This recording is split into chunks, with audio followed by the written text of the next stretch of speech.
Hey everybody, welcome to Screen Crush. I'm Ryan Airy. X-Men Dark Phoenix is a capstone to the Fox X-Men universe, the longest running comic book franchise of all time. The movie is riddled with callbacks to all of those other films, especially X-Men The Last Stand, and we're going to break down all of these Easter eggs for you. But first, big spoiler warnings for Dark Phoenix and all the other X-Men films are ahead. Starting at the opening titles, the X in the Fox logo is lit up red in honor of Jean Grey. The opening narration talks about evolution, just like Patrick Stewart's opening narration of X-Men. Mutation. It is the key to our evolution. Evolution is a long-running theme throughout most of these films. That not only means humanity physically evolving into mutants, but that we'll all have to evolve past our own prejudices. But this theme is especially apparent in Dark Phoenix. Also, like the first and third X-Men films, this movie begins with a flashback. Jean is in her parents' car fighting over the radio, and the song she's listening to foreshadow the movie that we're about to watch. The first song is called By the Time I Get to Phoenix by Glenn Campbell. Then we hear Warren Zevon's Werewolves of London. A werewolf's transformation into a monster is a reference to Jean, and we hear the song Killer Queen by Queen. This is a slight nod to the Dark Phoenix saga of the comics, when Jean becomes the Black Queen of the Hellfire Club. Charles' adoption of Jean is taken straight from X-Men The Last Stand, when she was recruited by a young Xavier and Magneto who looked nothing like James McAvoy and Michael Fassbender, who at this point are the sexiest 60-year-old men of all time, next to Paul Newman.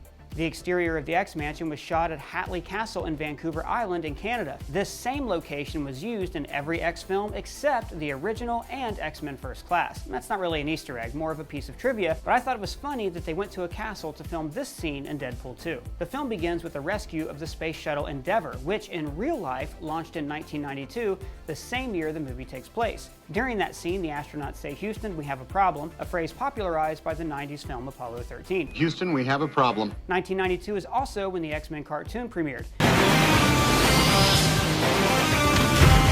That version of the character strongly influenced the very first X-Men movie. In this movie, mutants and humans are at relative peace with one another, just like they were in X-Men The Last Stand, when Beast had a seat in the president's cabinet. Charles even has a hotline to the Oval Office. This is an homage to the direct phone line between JFK and Nikita Khrushchev, which was installed in the wake of the Cuban Missile Crisis. That historical event was featured as the climax of X-Men First Class. The X-Men's new uniforms are based on the Frank Quietly design from the comics. And, speaking as a fan, I'm glad the heroes have finally embraced the yellow uniforms, instead of dressing like Matrix characters and mocking the comics. You actually go outside in these things?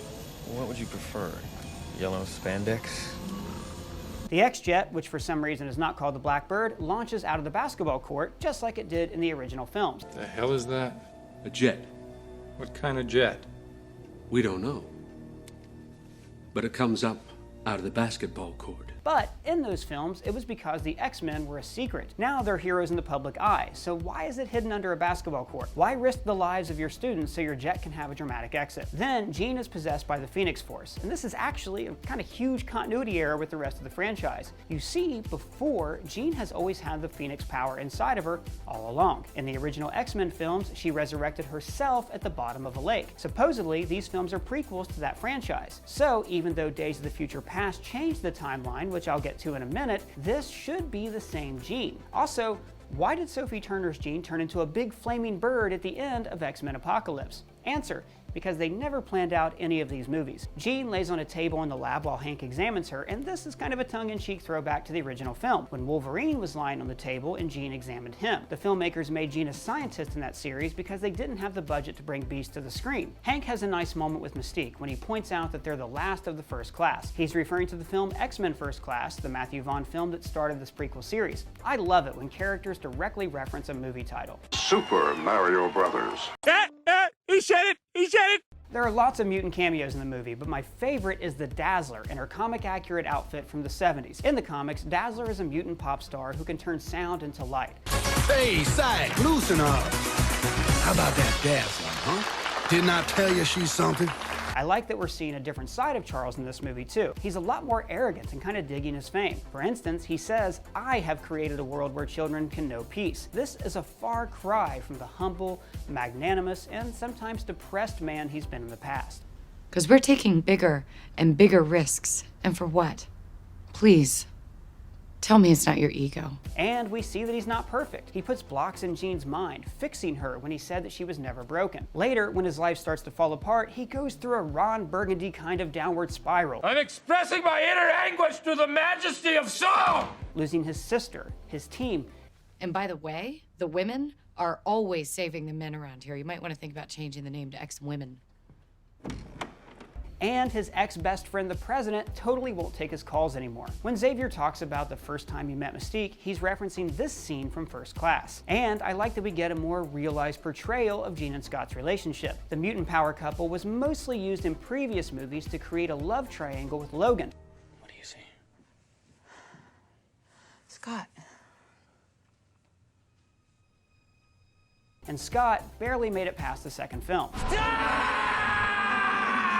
Now let's talk about the villains of the movie, the Dabari. This is the race of people that the Phoenix destroyed in the original Dark Phoenix storyline in the comics. Jessica Chastain plays Vuk, a character with a long history in the comics dating all the way back to Avengers #4. And her character's white dress has an X motif neckline. The Dabari want to use the Phoenix power to resurrect their planet. In mythology, the Phoenix doesn't just destroy, it also creates rebirth from the ashes of destruction. Magneto has founded a mutant republic on the island of Genosha. In the comics, the island originally enslaved mutants, but later became a haven under the leadership of Cyclops. Notice, all of their buildings are made from shipping containers that Magneto probably lifted into place with his powers. But why is the government just letting Magneto lead an island republic of superpowered citizens?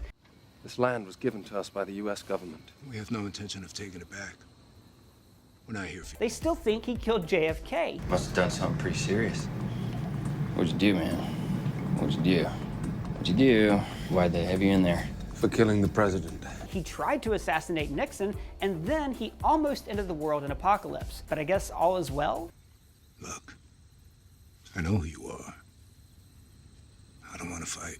No, you don't. And look, while I'm nitpicking, the president cuts off relations with Charles and opens up mutant internment camps because a few cops die. I kind of think they were already planning those internment camps, and this was just a convenient excuse. Anyways, after Jean is briefly corrupted, she wears a dark red jacket, almost identical to alternate timeline Jean Grey in X-Men Last Stand. Vuk tells her that she has to evolve, again evoking the theory's central theme of evolution. When Magneto fetches his helmet, you can see a newspaper clipping from his attack on the White House. The bald telepath on Team Magneto is Selene, who is a member of the Hellfire Club in the original Dark Phoenix Saga comics. When the mutants are apprehended by soldiers, they're fitted with power-inhibiting collars like we saw in Deadpool 2. And the technology to neutralize powers was first introduced in X-Men The Last Stand, which this film heavily borrows from. When Jean confronts Charles, the room is turning to dust and she forces him to rise. I'm not even going to say this is an homage to The Last Stand. It's just a rewrite. It's like director Simon Kinberg, who wrote both movies, said, you know what? In Last Stand, she should have made the professor walk. That would have been so much better. Let's do that this time. When Magneto fights the aliens, he repeats his favorite gun trick against Vuk. When Jean comes to herself and begins killing her enemies, she almost turns Scott to dust, just like she did in The Last Stand. Instead, she sacrifices her life. Her suicide to spare the world from the dangers of the Phoenix Force is taken straight from the comic books. After her sacrifice, the school is renamed in her honor. This is taken from Grant Morrison's run in the comics, when they renamed it the Jean Grey School for Gifted Youngsters after one of her many deaths. But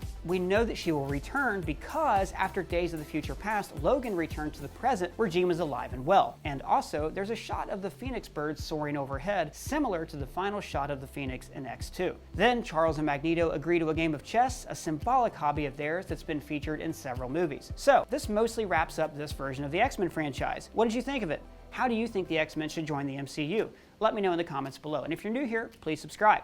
For Screen Crush, I'm Ryan Airy.